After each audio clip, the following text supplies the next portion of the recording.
Really helping your back to feel better and to move better. And we're starting the work that you need for your back and hips to be able to work together so that you can follow your horse's movement, sit the trot and canter, use your weight and body aids effectively in a way that your horse will naturally understand.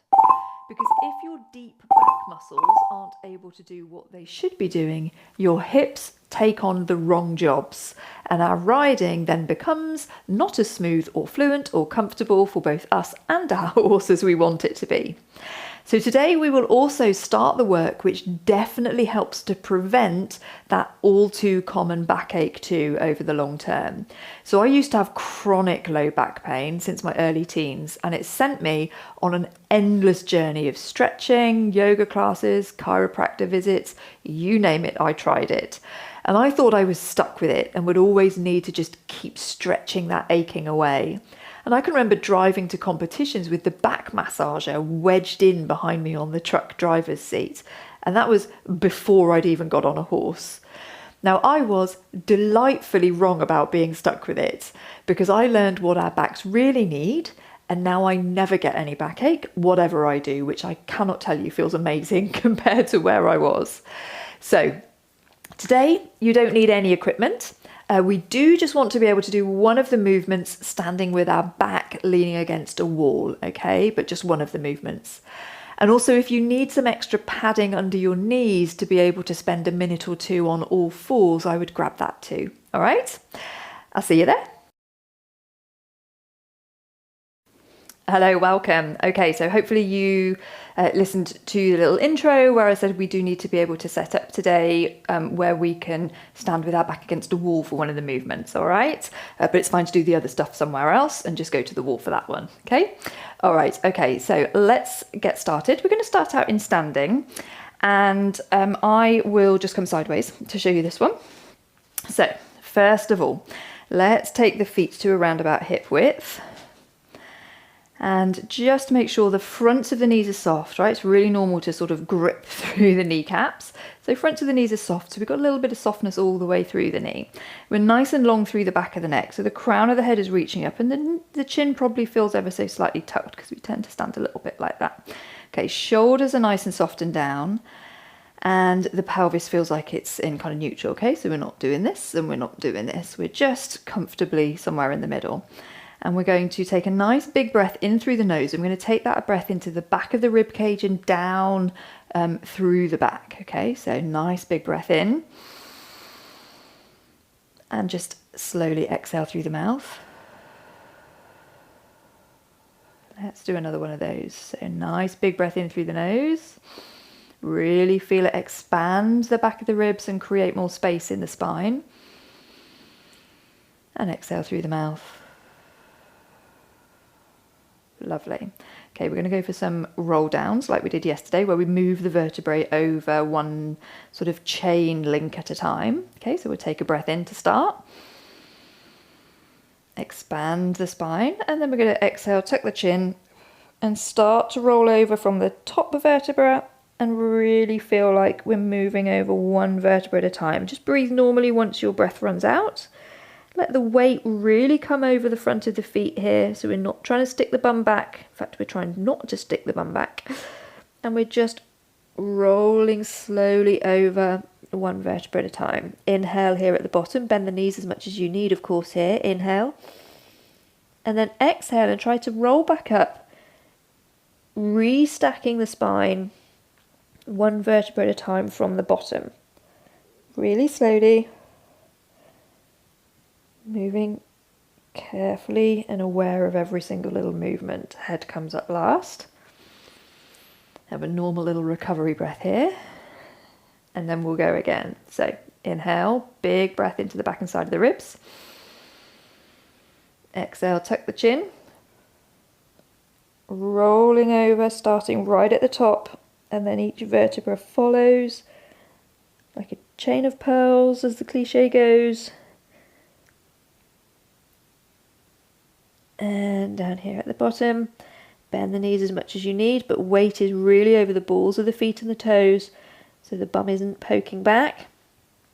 And then here, just take the feet slightly wider, So we're just hanging out here, as much bend in the knee as you need. And then as you bring the elbow back, so you've got that feeling of a bit of kind of weight hanging off the top of the body. And just sway gently here, allowing everything to be really relaxed, head relaxed, arms relaxed. Just swaying to mobilize and bring a bit of extra space down either side of the spine. Lovely. Feel the muscles down either side of the spine opening up as you sway from side to side, allowing a little bit of kind of rotation there, so one elbow comes forward as you come to each side. Lovely. And then we'll come back to center. Drop the hands. Inhale into the back now. Exhale. And restack the spine, starting at the bottom. So you're curling back up. Placing each vertebra one on top of the other, with the neck and head coming up last. Lovely.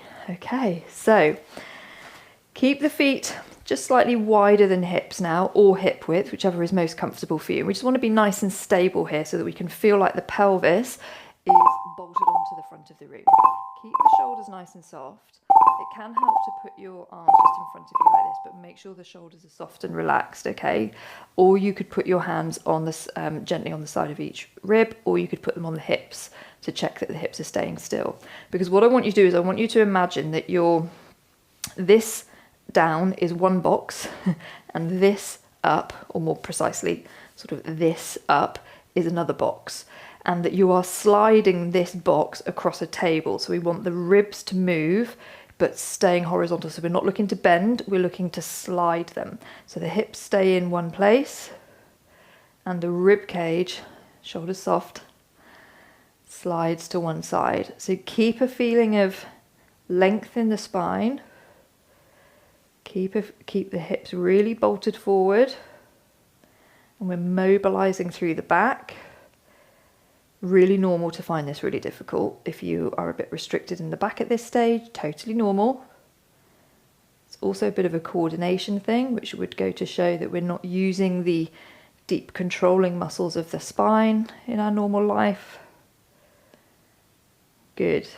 So don't worry, all of that is just a sign that you've got loads of benefit to come when you get this stuff working and doing what you want it to do, which it absolutely can and it absolutely will. Super. One more each way.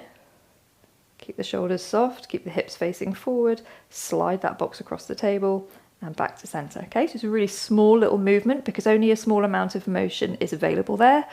And you may have felt like you were getting nothing, but even if you were getting nothing, trust me that just starting the conversation with those muscles to ask them to remember that they can do that movement is getting the start of the job done, okay? So don't worry if you're like, it's not quite shifting exactly how it's supposed to, Jess. All right, so next up is what we're going to use the wall for.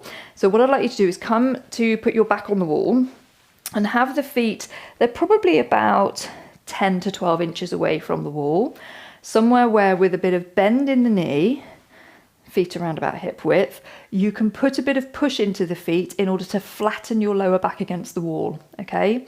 So we're going to keep that feeling of slightly pushing into the feet to pushing the lower back against the wall. So your abs will be engaged to push your lower back into the wall. And you just want to keep that feeling consistent. We're not looking to push really hard, but we are looking for it to be firm, okay? And then from here, what you're going to do, come with me, is first we're going to go over to the side. So we're still against the wall, but we're coming over to the side. Then we're going to keep the lower back against the wall as we let that shoulder roll forward, and then both shoulders come forward.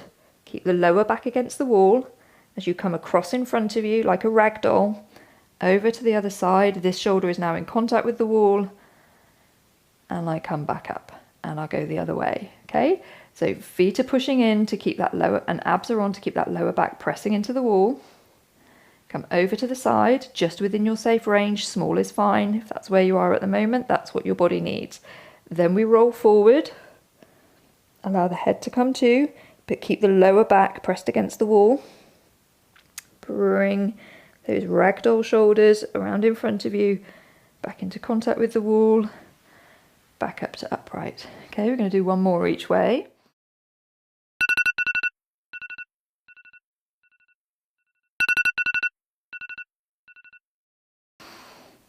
Over, forward, keep the lower back pressed in, come forward, moving in a slow ragdolly circle, and straighten up, and one the other way.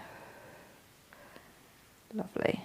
And over, keep that lower back pressing into the wall. Might not be super comfortable if you've got a bony spine like me. Come back into contact with the wall and straighten up. Lovely, good job.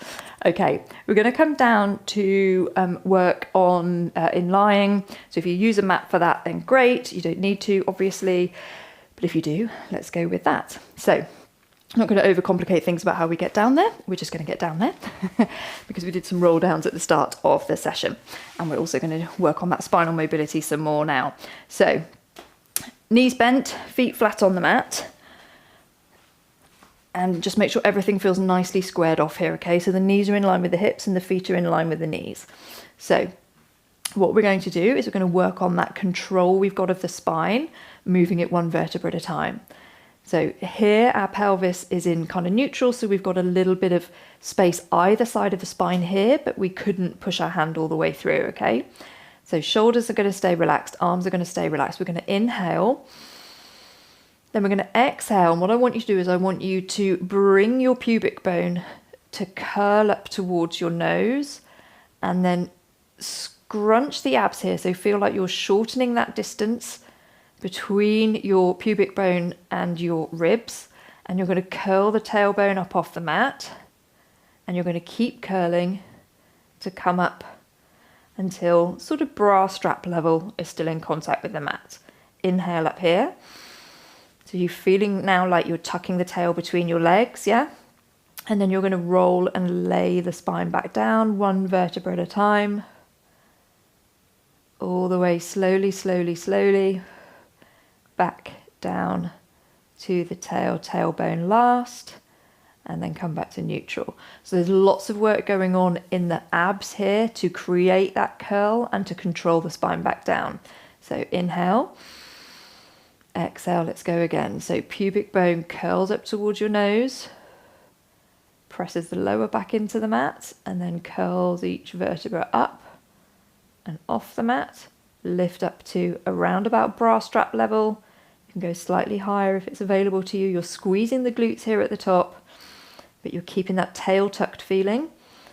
And then inhale and exhale, and try to exhale slowly as you control and try to place each vertebra down individually all the way back down to the tailbone. Very normal for there to be big clunky bits in your back. When you start, don't worry, that's fine. That's why we're doing this. Inhale, exhale, tuck, and curl that pubic bone up towards the nose. And this is an example as you find those clunky bits, those big blocky bits. Inhale at the top, exhale to roll back down. When you run out of exhale, just breathe normally. Where you've got those blocky bits, the movement coming up from your horse won't be able to flow up through your back, and so other stuff will be compensating and making up for that. And release. Lovely. Okay, so let's just open up a bit of rotation in the spine here, seeing as we're in a perfect position for it. And we're also going to open up a little bit through the front of the chest. So take the arms out wide, keep the knees bent, and what we're going to do is we're going to take the knees over to one side and just let them drop. So you should feel stretch here through the front of this shoulder as you're keeping this shoulder down on the floor. Okay, I'm just shuffling over for you, make sure I'm not disappearing out of shot. So this hip is lifted. Just let these fall where they can comfortably go in terms of the amount of rotation that's available to you in the spine. It may be that they've come all the way to the floor, it may be that they're up here. Wherever they are is absolutely fine. That's where they need to be. Try and keep this shoulder down on the mat. Get a lovely feeling of opening through the front of that shoulder and that chest. Now, if it feels available to you, you can stay here. If it feels available to you though, you can take that top leg and lengthen it out, and you should feel some increased stretch around the side of the hip. If it's too much for your back, then that's fine. Keep the knees bent. You'll still be getting loads and loads of benefit, because it's all about taking your body to the edge of where its current range is and just asking it to explore that end range. That's how it grows. It's not about forcing it into ranges that it finds uncomfortable. Breathe here. Allow the muscles to soften. Lovely. You can play with the angle of this arm to move the stretch that you're getting through the front of the shoulder, and probably in behind your boob too, which is one of the key areas responsible for really rounding the shoulders forward. And if our shoulders are rounded forward, our hips can't do what they're supposed to do, especially not when we ride. So we're getting a bit of an insight into some of the stuff we're going to be working on in tomorrow's session, where we're going to look at especially at the relationship between the shoulders and the hips, and really help you out with your hunchy shoulders, get them doing what they should be able to do for you when you ride. Lovely. Okay, when you're ready, bring that leg back in, bring the knees over, just reset and take them over to the other side. So keeping this shoulder down now, feeling the opening through here, quite normal for it to go down the upper arm. Let the knees drop to where they can comfortably drop. If it's available to you, take that leg long. I haven't left myself enough space.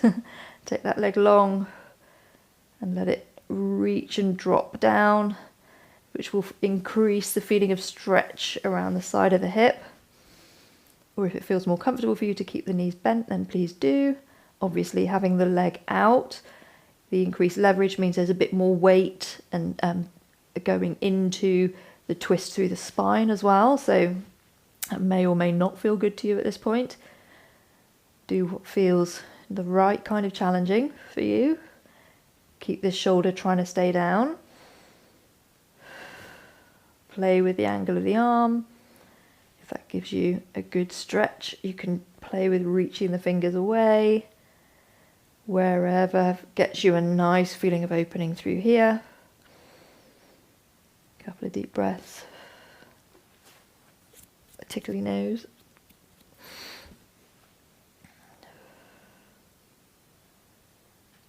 Lovely. Good job. I know we could probably hopefully stay here all day, but we can't. We've got life to do. So let's bring the leg back in. Come back up to the center. Just recenter ourselves. Super. Okay, so we're going to come to lie on our front. So get yourself there however is easiest for you. So legs together, so heels together, toes pointed. And the first thing I want you to do is sort of lift each leg up and walk it away so that you're getting a nice long feeling of length through the front of the hip, using that bit of traction that you've got against the floor to increase that feeling of lengthening and stretch through the front of the leg.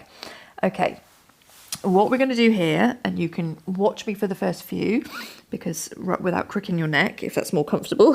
So we're going to have the hands just nice and comfortably by the sides wherever feels good for you, and we're going to work on some isolation of the shoulder blades and the muscles around the shoulder blade. So what we're going to do here, really nice and simple, just keep the legs reaching away long. So try and have the heels together and the toes a little bit apart, and really be reaching those toes away long. Not so far that you give yourself cramp in the feet, but we do want a nice feeling of activity and length through the legs, because that will already be giving you a slight switching on of these glute and hip muscles around here, around the back of the hip. Then we're going to inhale to prepare, and as we exhale, we're just going to slide the shoulder blades down the back as if we wanted to slide them out from underneath our bra strap, so out the other side of the bra strap. If you're wearing one, you know where it would be if you're not. And as if you want to slide those shoulder blades down into the waistband of your trousers, flat against the rib cage. So I'm pushing them down the back and then release. Okay, so we're not really sort of forcing the tops of the shoulders down. We're thinking of those shoulder blades and we're trying to isolate the muscles around the shoulder blades and get them to slide the shoulder blades down into engagement. Okay, so come with me if you haven't. So the legs are reaching away long. Inhale, exhale, tune into the feeling of the shoulder blades. Think of sliding them out under the bra strap, down into the waistband of your trousers, and hold them as far down as you can get it. And breathe normally. Really normal to find these difficult to isolate. And release. Lovely. Go again when you're ready. Exhale and slide. So really just thinking of the only muscles in your back that are doing anything at this point is the muscles around and just below your shoulder blades. We're not trying to lift.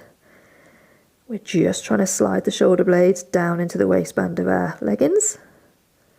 And release.